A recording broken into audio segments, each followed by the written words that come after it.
દરરોજની કાર્ય અમારે હવે આ બાબતને આધ્યાત્મિક આપણું જ્ઞાન, આપણું મુક્ત જીવન, આપણે અભૂત વ્યવસ્થા એને માટે અમારે દિનચર્યા દરરોજની માટે કઈ એવી કરીએ કે જેથી કરીને અમારું પ્રોગ્રેસ થાય. એ કે છે અભૂત અવસ્થા પામવા માટે અમે દરરોજ એવી કઈ દિનચર્યા કરીએ, શું કરીએ કે જેથી કરીને તે પહોંચી જાય. પહેલાના સ્ટુડન્ટ હજી નિશાળિયા છીએ એટલે પ્રમાણે એવી અમને નિશાળિયા છીએ હજી તમે પહેલી ચોપડીના નિશાળિયા છે એવી રીતે લક્ષ્મીકાંતભાઈ, તમારે કશું કરવાનું કેટલું છે કે અમે તમને એક વાર જાગૃતિ આપી દઈએ, જાગૃતિ, અને તમારો પાપ નાશ કરી આપીએ.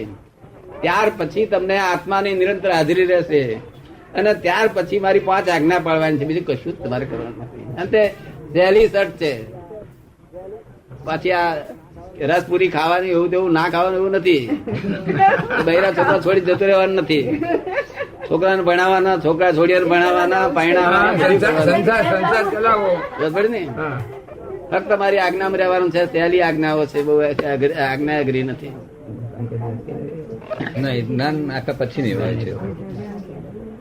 તારે જે કાર્યકારી બને આજ્ઞાઓ ત્યાં સુધી પાપ નાશ કરી આપીએ. પાપ નાશ થાય તો છે તે યાદ રહે આખો દાડો નિરંતર, નહીં તો સ્મૃતિ ના રહે ને, જગત વિસ્મૃત જ ના થાય ને. અમે તો લોકોને કે અમે તમે અહીંયા જામનગર પધાર્યા અને આજે અમે અહીંયા આવ્યા. જય સચ્ચિદાનંદ. અમારે તમારે એમ તો ખાસ કરીને બરોડા તો અવારનવાર સત્સંગ કર્યા પછી જ કઈ જ્ઞાન પ્રાપ્તિ થાય. આપણે જે જ્ઞાન એવું નથી. તમે અત્યારે સત્સંગ કરો છો ત્યાર પછી તમને એવો ભાવ થાય કે મારે જ્ઞાન લેવું છે, બસ એટલી જ જરૂર છે. બીજી કોઈ જરૂર નથી, બીજી કોઈ ભૂમિકાની જરૂર નથી. આ પાણી 200 માણસ માટે પાણી ગરમ કરવું હોય, મોટી ટાંકી હોય, નીચે લાકડા હરગાવવું હોય તો કેટલા લાકડા હરગાવીએ ત્યારે ટાંકી ગરમ થઈ રહે? ઘણા જોઈએ, ઘણા લાકડા જોઈએ. એ ગરમ પાણી કરવું હોય તો ઘણા જોઈએ. અને પછી તમે કહ્યું કે સાહેબ આ તો ટાંકીમાં ટાંકી દેજો, અડધી રહી ગઈ પાણી, ગરમ પાણી. હવે આને ટાળું કરવું છે, સી રીતે કરીએ? આ તો બધા લોકો જાણે છે એટલે દાખલો આપું છું, પણ જે ના જાણતા હોય તો પૂછે ખરા કે ના પૂછે? અને સી રીતે ટાળું કરીએ? હા, એટલે અમે કહીએ કે ભાઈ હા તમે સુઈ જાઓ નિરાંતે, એની મેરે ટાળું થઈ જશે. શું કહીએ? ઊની કરવા માટે મહેનત કરવી પડે અને ઠંડુ પડવા માટે મહેનત ના કરવી પડે. એમ સુઈ જાવ એવું અમે કહીએ. કારણ કે પાણીનો સ્વભાવ જ ઠંડો છે. કેવો છે? તેમ આત્માનો સ્વભાવ જ મોક્ષ છે. કેવું છે? આત્માનો સ્વભાવ જ મોક્ષ છે. આ વિભાવ છે, આત્માનો સ્વભાવ જ એ છે. આ વિભાવ સંસાર સ્વભાવ થયો છે. આ વિભાવ થયો છે, વિશેષ ભાવ છે. આ એટલે મોક્ષ થતા વાર લાગે એવું નથી.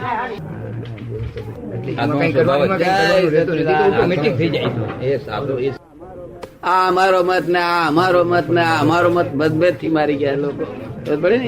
મતભેદ થી તો સંસાર ઓર ઉભો કર્યો. હે, મતભેદ તો સંસાર વધારે ઉભો કરતો જાય, વધારે ઉભો કરતો જાય. ધર્મ મતભેદ આવી ગયા. ધર્મ મતભેદ, બહાર મતભેદ હોય પણ ધર્મ મતભેદ ના હોય. મતભેદ ની અંદર ઘણી વસ્તુ થઈ. સી રીતે નવરાશ મરી લક્ષ્મીકાંતભાઈ અત્યારે આવવાની મગજ ની અંદર હજી તો બોલો બોલો, જે વિટમ ના હોય તો બોલો. બોલવાની છૂટ છે તમને. બોલો જે બોલવાની છૂટ છે. બધું પૂછી ખુલાસા કરો. અક્રમ એટલે હું હજી આમ તો ક્રમિત હોય એ તો જાણે માન્યતામાં અમે તો સમજી શકીએ.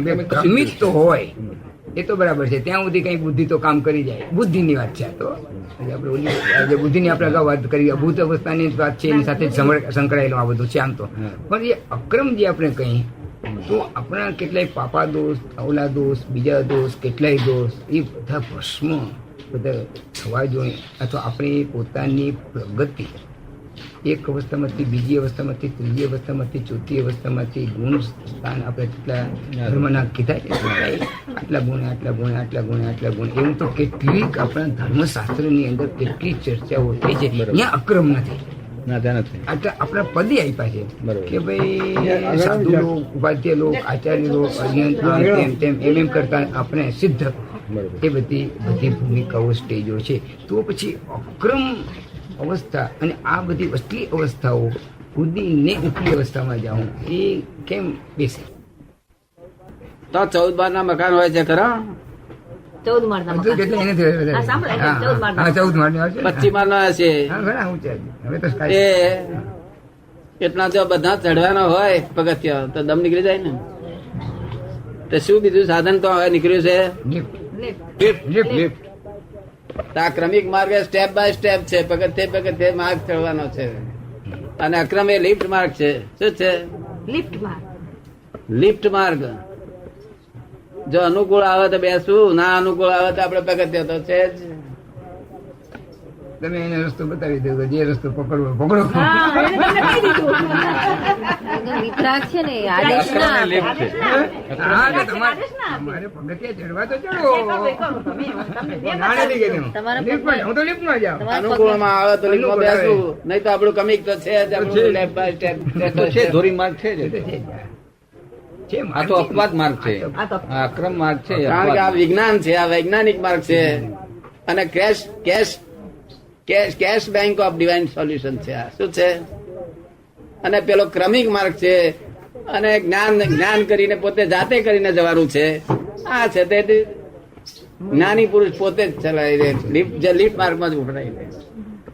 બસ એટલું જ. આ મહેનત પોતાને જો અનુકૂળ આવે તો આ કરવું, નહીં તો તે કરવું. બે વિતરાગ શું કે છે? તને અનુકૂળ આવે તે કરો. અક્રમ માર્ગની અંદર એક વસ્તુ પગથિયા ચડતા આવવું હોય તો ત્યાં આવો. લિફ્ટમાં જવું હોય તો લિફ્ટમાં જાઓ. જ્યાં અનુકૂળ. લિફ્ટ કોક વખત નીકળે છે. કાયમ નો ધોરી માર્ગ પેલો છે. હા, ધોરી માર્ગ આ નથી. હા. આ તો કોક વખત અપવાદ માર્ગ છે. કોક જ વખત નીકળે છે. અને તો અહીં જો ખાતરી થાય તો બેહવું, નહીં તો પેલો આપડે માર્ગ તો કોઈ લઈ લેવાનું છે જ નથી. નહીં, બરાબર છે. હા, તમને બોલાય. આ કોક વખત નીકળે છે.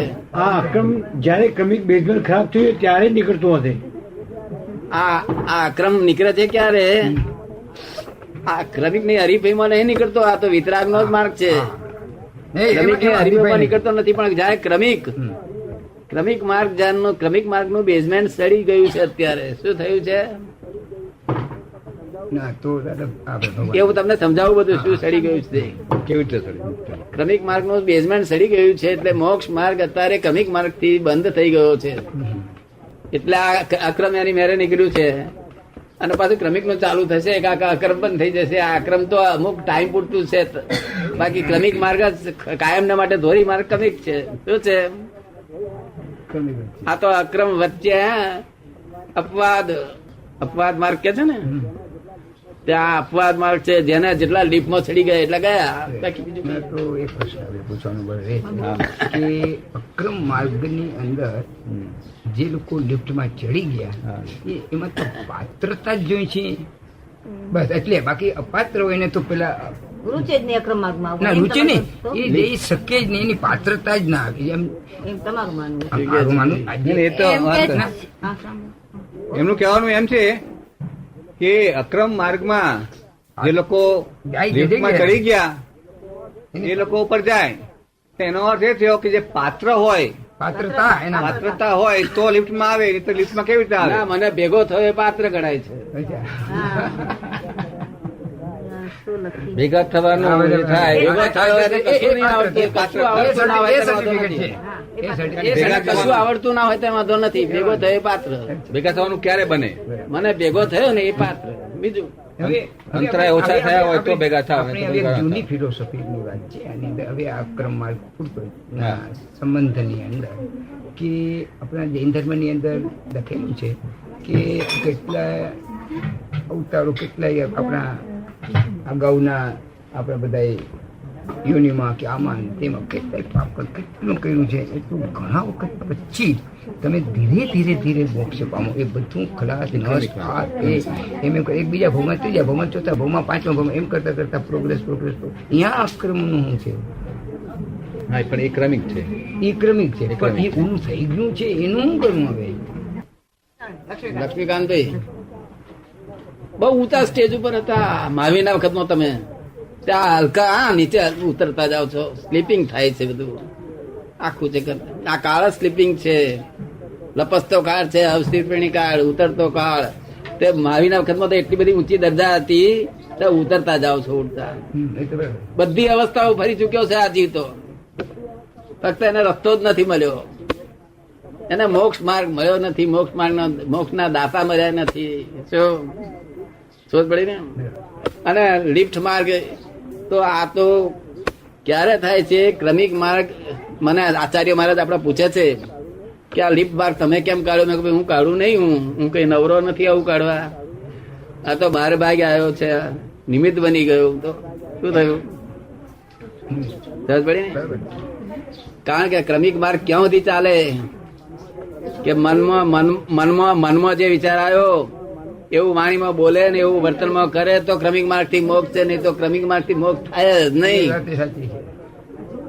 વિચાર વાણી ને વર્તન નો સુમેળ હોય તો મોક્ષ થાય. તો જ મોક્ષ એ છે. આ એ જુદું- બી નક્કી છે. એ આ જુદું થઈ ગયું તેથી આમ નીકળ્યો છે. આ એવું આચાર્ય મારા મેં સમજ પાડી છે. આ જયારે ફરી પાછો સેટઅપ થશે, સેટઅપ થવાનો છે આ ક્રમિક માર્ગ માંથી જ સેટઅપ થશે. ક્રમિક અક્રમ થઈ, આ અક્રમ છે ને તે ક્રમિક થઈ જશે અને એવું સરસ સેટઅપ થઈ જશે કે બહુ સુંદર વખત આવશે, સારો વખત આવશે. હા, હા, એ તો જાણે કેટલીક જગ્યાએ વાંચેલું અને અત્યારે તો ભવિષ્યવાણી એ પ્રમાણે બોલાય છે. એક માણસ ઊંચી નાતનો હતો અને ધર્મિષ્ઠ બધી રીતે, પણ ખૂબ દારૂ પીતા હતા. મને કે સાહેબ હું કે છે, હું તો કે છે પાત્ર ના કેવું, મેં મોટા મોટા પાત્ર દારૂ પીએ એટલે લહેરી હોય. કેવા હોય? લહેરી હોય. તે દુકાને જતા હોય ને તો દુકાનમાં વિચાર આમ જતી વખતે દુકાન ના જ વિચાર કરતો કરતો જતો હોય. એવા લહેરી એવું ના કરે. સમજ પડી ને? અને તમને હું મોક્ષ આપું તો તમે શું કહો? સાહેબ હું તો કશું જાણતો નથી, હું તો હાવ નલાયક છું, નફટ છું. અમે ઊંચી નાતના છો તોય નફટ, દારૂ પીવો એટલે નફટ છું, તો મને કઈ મોક્ષ માર્ગ આપો. મેં મોટા મોટા અધિકારી તમે પોતાની જાતને નલાયક નફટ કે અને હું કશું જાણતો નથી એમ કે એ મોટા મોટો અધિકારી. શું કહ્યું? એટલું એનું જ્ઞાન છે. હું કઈ જાણતો નથી હું કઈ જાણતો નથી. એ ભાવ. એ ભાવ બે પ્રકારના દારૂ. એક પેલો દારૂ તો પાણી રેડીએ ને બે ડોલીઓ ઉપર તો ઉતરી જાય ને, આ મોહનો દારૂ તો કોઈ દારૂ ઉતરશે જ નહીં. લોકો મોહનો દારૂ પીને બેઠેલા છે. સંસારની વાત એટલે જેને અનુકૂળ આવે તેને મારી પાસે આવજો, ના અનુકૂળ આવે તો એમને એમ દર્શન કરી જશો તો લિફ્ટ માર્ગ, તો ક્રમિક માર્ગમાં બહુ આગળ વધી જશો. ક્રમિક માર્ગનું પૂછી અને કામ લેશો ને તો એમાંય બહુ આગળ વધી જશો. તમને રસ્તો બતાડીશ. સમજ પડી ને? આ કરવું એવું એવું ને કહેવું નથી. ક્રમિક માર્ગનો રસ્તો બહુ સુંદર બતાવીશ. રસ્તો સમજ પડી ને? ભગવાને જે તપ ને તપ જપ બધું લઈ જે લખેલું છે એ શાસ્ત્રોમાં લખ્યું છે. એક માણસને માટે નથી લખ્યું, બધા લોકોને માટે લખ્યું છે, સામાન્ય જનતા માટે. આપણે એક માણસ લઈ પડીએ કે ના બધું મારે બધું મારે કરવાનું છે એવું નહીં. તારી પ્રકૃતિ હોય તું કરજે, તારી પ્રકૃતિ ના હોય ના કરીશ. શું કહ્યું છે? છેવટે કરવાનું શું છે? તો કે જ્ઞાન કરવાનું છે. કરવાનું છે. અજ્ઞાન ફીટીને જ્ઞાન થશે ત્યારે મુક્તિ થશે. ત્યાં સુધી મુક્તિ નથી. જપ તપ તો બધા ફળ વાળા છે. શું છે? જય સચ્ચિદાનંદ નમો વિતરાગ. કેટલા વખત દેવગતિઓ ભોગવેલી છે બધાએ, કેટલા વખત આચાર્ય થયા છો, ભગવાનની પાસે બેઠા છો, મહાવીર સ્વામી પાસે બેઠા છો, એવા ને એવા રહ્યા. એક ચટણી ખાવા સારું પડી રહ્યા છો. શું છે? આખો થાળ જમવો નથી, એક ચટણી હારું એટલે પડી રહ્યા છો. એ અમે કઈ ચટણી રવા દે છોડી દે મેલ ને પૂરો અહીંથી. જય સચ્ચિદાનંદ. એ તો અમને દુઃખ થાય છે ને, હે? એમાંથી જ દુઃખ થાય છે. એમાંથી જ દુઃખ થાય છે. એ જ દુઃખ થાય એમાંથી જ છે. દુઃખ ઊભું થાય કર્યું. આ દુઃખ જ એમાંથી ઊભું થાય ને. આખો થાળ જમવાનો હોય તો મનમાં શાંતિ થાય કે ના નિરાતે આખો થાળ જમ્યા છીએ આપણે. આપણે એક ચટણી હારું. હું જે કઉ છું તે અનુકૂળ આવે તો કરવાનું, ના અનુકૂળ આવે તો નહીં. જેને ક્રમિક જોઈતો હોય તો ક્રમિક નો માર્ગ નો રસ્તો પૂછવો હોય તો પૂછ્યો, બધો ક્રમિક માર્ગ બધો બતાડી દઈશ. મેં ક્રમિક અક્રમ જોઈતો હોય તો અક્રમ. ભેદભાવ દ્રષ્ટિથી નથી કર્યો. સમજવા પડે. જ્ઞાન પૂરતું એટલે મેં એ કે છે ભેદભાવ પૂરતું એ પૂછ્યું નથી. ના ના તમે મારે તો મને એવું લાગતું જ નહીં. તમે ભેદભાવ હા. તમે જે પૂછો છો ને સમ્યક પૂછો છો એ શું મારા પૂછો છો પોતાના જ્ઞાન પૂરતું હું પૂછું છું. સમ્યક સમ્યક પૂછો પૂછો છો છો તમે. હા, હા, હું સમ્યક મને પૂછો છો, એમ. બરાબર. બહુ ઊંચું પૂછો છો બહુ સારું. પૂછવાની ઊંચા ઊંચી રીત તમારી છે માટે તમને વધારે છૂટ છે પૂછવાની. તમારા પ્રશ્નો બેઝિક છે. અને આજે કલાક જો મારી જોડે વાતચીત થઈ ને તો સાચા જૈન થશો નહીં તો ત્યાં સુધી નામ જૈન હતા. નામ જૈન જેમ નામ લક્ષ્મીચંદ હોય અને આપણે કહીએ હે લક્ષ્મીચંદભાઈ અહીં આગળ 500 રૂપિયા લખાવો ધર્માદા ત્યાં કે ભાઈ હું દોઢ નોકરી કરું છું. ગુણ હોવા જોઈએ. જૈનના ગુણ કેવા હોય? સુગંધીદાર હોય. જગત જૈનની 25 માઇલના એરિયા સુધી સુગંધ ફેલાય કે ભાઈ લક્ષ્મીકાંત ભાઈ શેઠ વાત કેવી છે તો છે સુગંધ અત્યારે પછી જો સુગંધ ઉડી ગઈ બધું ઉડી ગયું. જૈન તો કેવો હોય જેને ભગવાન શ્રેષ્ઠી કહેતા હતા તમે બધા શ્રેષ્ઠી કહેવાઓ અને તેમાંથી આ ઉતરતા આ દશા થઈ આવે. કે આ જે અત્યારે જે અવસ્થા વાણિયા થઈ ગયા સૃષ્ટિમાંથી એ અત્યારે જમાનાનો પ્રભાવ. બેસો ભાઈ બેસો ને બેસો ને ભીડમાં સારું ભીડમાં સારું. મોક્ષ ભીડમાં મળેલો એ વખતે શ્રેષ્ઠી હતા અને કક્ષાએ ધીરે ધીરે વાણિયા થતા ગયા તો એ એમનું જમાના કહેવું એમ છે કે શ્રેષ્ઠી હતા અને હવે વાણિયા થઈ ગયા તો એ કે આ જમાનાનો પ્રભાવ છે શું છે? જમાનાનો પ્રભાવ. જમાનો શું કરે બચારો? એવું છે ને દાડે ના કરીએ દાડે છે તો મીઠાઈ લેવા ના ગયા અને રાતે 2 વાગે મીઠાઈ લેવા જઈએ શું થાય? ડબલ પૈસા આપે તો પેલો ઉઘાડે નહીં. આપડે ખરે ટાઈમે ગયા નહીં મોક્ષમાં આવે ચટણી ખાવા દે દારૂ આવ્યું. એમાં જમાનો શું કરે બિચારો? જમાનાનો શું દોષ છે? જમાનાનો દોષ નથી. તમે સારા જયારે તીર્થંકરો ની જોડે બેઠેલા છો. આ શબ્દ જરા સમજજો. હું હું બેઠેલો હતો અને મેં માર ખાધેલો બહુ માર ખાધો ત્યાર પછી આ જડ્યું છે મને. તમે સમજ પડે ને? કારણ કે એટલી બળતરા બુદ્ધિ એટલી બધી વધી ગયેલી ત્યાં માથું ફાટીને ટુકડા થઈ જાય એટલી બુદ્ધિ વધેલી તેની બળતરા એટલી વધેલી કશું દુઃખ નહીં નામે દુઃખ નહીં પણ બળતરા પાર વગર પછી આ જડ્યું છે. આપણે જે તીર્થંકરોની પાસે બેઠા છે હા બેઠા હતા. આપણે છીએ એની પાસે હા. તો આપણે સાધારણ રીતે આપણે એ ટાઈપના સ્પંદન થવા જોઈએ. આપણે હવે હલકી કક્ષાના હવે બધી વસ્તુઓ અંદરથી સ્પંદન થાય છે તો એની જવાબદારી કોની પણ આપણી પોતાની. જો આપણે પોતાની જોઈએ તો એ કોણ છે બધા ને એટલે મંદતા કરતા ઉગ્રતા વધતી જાય છે. તો અને અગાઉ ઉગ્રતામાંથી મંદતા આવતી હવે મંદતામાંથી ઉગ્રતા આવતી જાય છે. તો એ જવાબદાર કોણ? આપણે એટલું જોવાનું છે આપણો આત્મા આપણું સચિનાથ સ્વરૂપ બધી વાત સાચી. પછી જે અંદરથી આ બધા દુશ્મનો જોર કરી જાય છે બધા લોકોમાં, આ તો જનરલ છે બધી અશાંતિનો છે, એની જવાબદારી એ કેવી રીતે બધી ભૂલી ફાલી અને બધાની અંદર આ ટાઈપના બધા વિચારો. બેઝિક વાત તમારી તીર્થંકરો પાસે હતા અને આમ બન્યું કેમ એમ તમારું કહેવાનો મતલબ છે ને? ઉગ્રતામાંથી મંદતા આવતી ધીરે ધીરે અને જે શ્રેષ્ઠી આપણે કહેતા એમ લોકો એને શ્રેષ્ઠી કહેતા. હવે આપણે વાણિયા જે કહી છે એ આપણી ખરી રીતે આપણી અંદરની જે ગુણો જે સાચા જે છે રિયલ જે આત્મ સ્વરૂપ છે એમાંથી બહાર ખૂબ નીકળતા જાય છે અસરને ભૂલી અને ખોટા માર્ગે તદ્દન ખોટા માર્ગે. તેથી તદ્દન ખોટો માર્ગ એટલે વાણિયા થઈ ગયા એટલે હું આખે બે ભેદભાવ થઈ ગયા. એની અંદર જવાબદારી કોની કોણ? બહુ સરસ પ્રશ્ન છે. એ જો જવાબદારીની ખબર પડી આવે એમનો આપણને. સારો પ્રશ્ન છે. શું કે છે? એ કે છે આરામ હતો. હજુ આ વાણિયામાંથી તો નાના નાના જીવડા થશે. આ 5 ઇન્દ્રિયની પણ જતું રહેવાનું છે. એ બી આરો છઠ્ઠો આવ્યો આમ કરતા કરતા લપસતા ગયા એ ખલાસ થઈ ગયા જાણો એમાં- ફરી પાછું ચડશે પાછો આરો ચડતો ના, પણ એમાં કેવું એમને એવું છે કે એમાં જવાબદાર કોણ કે છે? હે? આમાં જવાબદારી કોની? આમાં જવાબદારી કોની? અમે આ ઉતરતા થઈ ગયા. થઈ ગયા જાય હજી ઉતરતા. જે ભોગવે એની જવાબદારી. ભોગવે કોણ એની. ભોગવે છે? આ ભોગવે છે કોણ અત્યારે? કોણ ભોગવે છે બોલો? એ આપણો આત્મા છે. આ ભૂલ ભોગવે છે એની ભૂલ છે. તમે હું, ભોગવો છો. હું. તમે ભોગવો છો. લક્ષ્મીચંદ ભોગવે છે. લક્ષ્મીચંદ ભોગવે છે. હા આત્મા નથી અચ્છા, ભોગવતો. આટલે દૂર પડી ગયા. હું પોતાને હું લક્ષ્મીચંદ માનું છું. લક્ષ્મીચંદ ને તમે આત્માને જીવ હા, માનો એ છો. એટલે એમાંથી હું નીકળતો જાઉં. ભૂલ હા, હા. એટલે ભૂલ એટલે એમાંથી હું દૂર દૂર હાલ્યો જતો હા, જાઉં. એમ. અચ્છા, આ ઈ એક જવાબદારી. જવાબદારી એની. બેઝિક એ થઈ ગયું. વિટાતા જ ગયા વિટાતા જ એમાંથી કે નીકળ. છે કે હું લક્ષ્મીચંદ છું એવું જે હું માનું છું એ મારી ભૂલને લીધે આ બધું વધતું જાય છે. લક્ષ્મીકાંત માનવાની આ રોંગ બિલીફ બેઠી છે. લક્ષ્મીકાંત હું લક્ષ્મીકાંત છું એ ફર્સ્ટ રોંગ બિલીફ. આ બાઈ નો ધણી થવું બીજી રોંગ બિલીફ. આ છોકરાનો ફાધર થવું ત્રીજી રોંગ બિલીફ. આમનો દિયર થવું ચોથી રોંગ બિલીફ.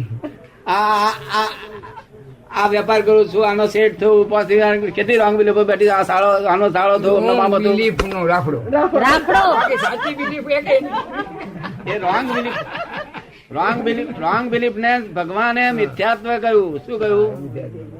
એ પહેલું ગુંઠાણું કહ્યું કે આટલી જેને સમજણ છે એને પહેલું ગુંઠાણું કહ્યું. સમજ પડી ને?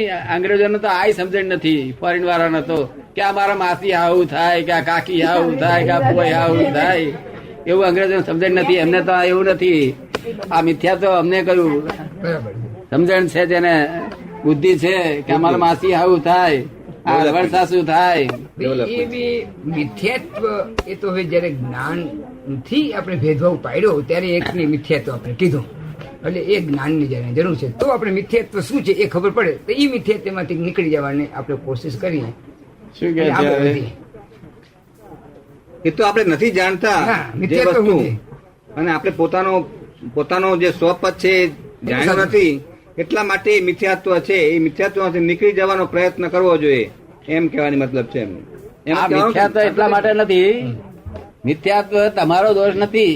તમારો દોષ એટલો જ કે તમે જયારે મુક્ત કરનારા હતા ત્યારે ચટણી ખાવા બેસી રહ્યા, તમે ધ્યાન ના આપ્યું અને કૃપા ના માગી કે હે ભગવાન કૃપા કરો મારે મુક્ત થવું છે બાપ. ના તે ચટણી ખાવા બેસી રહ્યા, કૃપા માગી નહીં. ખબર પડી ને? એટલી જ તમારી ભૂલ. બાકી તમારી કોઈ ભૂલ નથી. અહીં જ્ઞાન મા બાપ જ છે તે મિથ્યા જ્ઞાન આપે છે. આ જગત જ મિથ્યા જ્ઞાન તમને પ્રદાન કરે છે કે નાનપણમાં જન્મ્યો ત્યારથી બાબો બાબો બાબો, પછી નામ કે ભાઈ લક્ષ્મીકાંત ભાઈ, તે લોકો કે લક્ષ્મીકાંત આપણે સાચું માની લીધું. તમે પાડેલું કે લોકોએ પાડેલું? આ તમે સાચું માની આપણે જાણી લીધું. લીધું કે આપણે એની છીએ. અને પછી પહેણો નહીં ત્યાર પછી લોક શું કે આ ભાઈ આ બહુ તમારી. હા, એટલે એ આપણે સાચું માની લીધું. આ મારી વહુ. અને આ કોણ થાય? તો કઈ વહુની માં એટલે હાહું થાય. આ માની લીધું. આ બધી રોંગ બિલીફો બેઠ કરી. આ રોંગ બિલીફો ફ્રેક્ચર કરી આપે જ્ઞાની પુરુષ. અને રાઈટ બિલીફ બેસાડી આલે કે ભાઈ તમે લક્ષ્મીકાંત નથી, તમે લક્ષ્મીકાંત નથી, જાગો જાગો જાગો. તમે આ છો તારે પછી તમને ભાન આવે કે રાઈટ બિલીફ બે છે. રાઈટ બિલીફ ના સમ્યક દર્શન કે છે. શું કે છે? બસ આટલી જ વાત છે. ખુલ્લી વાત છે. દીવા જેવી સ્પષ્ટ વાત છે ભગવાનની. એ બધું સ્પષ્ટ વિતરાગો. છે. દેખાય બધી વાત સાચી છે પણ હવે એ જ રસ્તા ઉપર જવાની અંદર જે જિજ્ઞાસા હા, કરવી જોઈએ. જિજ્ઞાસા બધું સાચું કે અઘરી લાગે છે. અઘરી નથી. ક્યાં છે? અઘરી નથી. હે? જરાય અઘરી નથી. પણ હવે કહેશું દાદા પાસે આવ્યા પછી અઘરી નથી. વાત કહું, અઘરી તો પાર કરી. સંસાર એટલે આ સાધુ આચાર્ય પૂછવા જાવ ને કે ભાઈ મોક્ષ ની વાત ના કરું. સંકિત બહુ અઘરું છે. સંકિત પામવું તે કરોડ અવતાર સુધી અમે ત્યાગી કરીશું ત્યારે સંકિત પામાશે કે છે. એટલું બધું સંકિતમાં આટલું બધું કે છે તો મોક્ષ તો પમાય જ ક્યારે. પણ મુક્ત પુરુષ મળે તો અઘરું નથી. અને નહીં તો કરોડ અવતારે ઠેકાણું પડે એવું નથી. અઘરું પાર વગરનું છે. પણ મુક્ત પુરુષ મળે. મુક્ત એટલે અમે મુક્ત થયા છે એવું આપણને કહે અને હું તારે મુક્તિ કરી આપીશ એમ વચન આપે, પ્રોમિસ આપે. જેમ આ 1000 ની નોટ પર લખે છે ને આઈ પ્રોમિસ ટુ પે લખે છે ને, એવું જ્ઞાની પુરુષ પ્રોમિસ ટુ પે કરવામાં હાથ મેળે થઈ ગયું કામ. હવે એક પ્રશ્ન અમે 6000 માણસો નો હાથ મૂકીને કરેલું છે. 6000 માણસો ને, 1-2 માણસો નહીં. હવે એક પ્રશ્ન છે આનો સંબંધિત જ છે. બેસે કાંઈ વાંધો નહીં. હવે તમારી વાત તો જાણે સાચી અને તમારા સત્સંગમાં બધી તમારે આ બધી વસ્તુઓની અંદર તો પુરુષાર્થ નું શું? જય સચ્ચિદાનંદ વિતરાગાય. પુરુષાર્થ અત્યારે કે જ્ઞાન ના, લીધા અત્યારે પછી? તો જાણે બરાબર છે કે અત્યારે તો અક્રમમાં ના આવીએ ત્યારે તો પુરુષાર્થ ની જ વાત થાય છે પણ દાદા ભગવાન નીચે નીચે આવી જાય તો પછી પુરુષાર્થ નું શું? હા. દાદા ભગવાન અને એને આપણા નીચા પ્રમાણે- નીચે નીચે નીચે આપણે આવીએ એના શરણમાં શરણ આવીએ. આ શરણ જે શબ્દ શરણ શબ્દ જ આવે. ડિવોટી. Devotees. એ કે છે કે દાદા ભગવાનના નેજા રીતે આવી જઈએ, દાદા ભગવાનના ડિવોટી થઈ જઈએ પછી પુરુષાર્થ નું શું? શેનો પુરુષાર્થ? પુરુષાર્થ ત્યારે જે પછી જ ખરો પુરુષાર્થ પછી જે શરૂ- અક્રમમાં જે પુરુષાર્થ છે એ એવું છે? અક્રમિક ખરો અત્યારે પુરુષાર્થ બિલકુલ તમે કરતા જ નથી. અત્યારે પ્રકૃતિ જેમ નચાવે તેમ નાચો છે, કર્મ નચાવે છે જેમ કર્મ નચાવે તેમ નાચો છો. એટલે આ પ્રકૃતિ જેમ નચાવે છે તેમ નાચો છો, અને પછી પાછા કે છે, મેં કર્યું કે છે એટલો અહંકાર કરો છો એટલું છે. સમજ પડી ને? તેથી આવતા ભાવનો કર્મ બંધાય છૂટતો. બંધારણ એ બરાબર અને જયારે હું પ્રકૃતિ અને પુરુષ બેને જુદા પાડી આપું અને ભેદ વિજ્ઞાન થી, ત્યાર પછી પુરુષ થયા પછી પુરુષાર્થ શરૂ થાય, ત્યાં સુધી પુરુષાર્થ શરૂ થાય. પુરુષાર્થ તો અત્યારે જે પુરુષાર્થ આપણે કહીએ છીએ ને એ પ્રારબ્ધ જ છે દાદાના જ્ઞાન આ પ્રમાણે. લૌકિક પુરુષાર્થ કહેવાય, લોકમાં પુરુષાર્થ કહેવાય. આ લૌકિક છે. લૌકિક લૌકિક તો કેવું પડે, લૌકિકમાં કઈ ખોટું ના કહેવાય. એ લૌકિક પુરુષાર્થ બરાબર છે, પણ આધ્યાત્મિક બી પુરુષાર્થ જે આપણે કરવું હોય અને એ માર્ગે જાય અને એ માર્ગે દાદા બતાવતા હોય એ બી એક પુરુષાર્થ તો ખરો જ છે ને. હા, એ પછી પુરુષાર્થ શરૂ થાય જ્ઞાન લીધા પછી, અને એ ઓટોમેટિક થાય. તે ઓટોમેટિક થાય. આ બસ એ એક જ વસ્તુ એ automatic છે કે એ ઓટોમેટિક પછી ઓટોમેટિક થાય. એને પુરુષાર્થ બે ભાગ પાડે ને, એક લૌકિક પુરુષાર્થ એક અલૌકિક પુરુષાર્થ. પુરુષ થયા પછીનો પુરુષાર્થ, દેટ ઇઝ રિયલ પુરુષાર્થ, અને પેલો રિલેટિવ. પતંગની દોરી દાદાના હાથમાં આવી જાય. આવી જાય અત્યાર સુધી મિથ્યા ક્રિયા કરતા હતા, પછી સમ્યક ક્રિયા હોય, સમ્યક ક્રિયા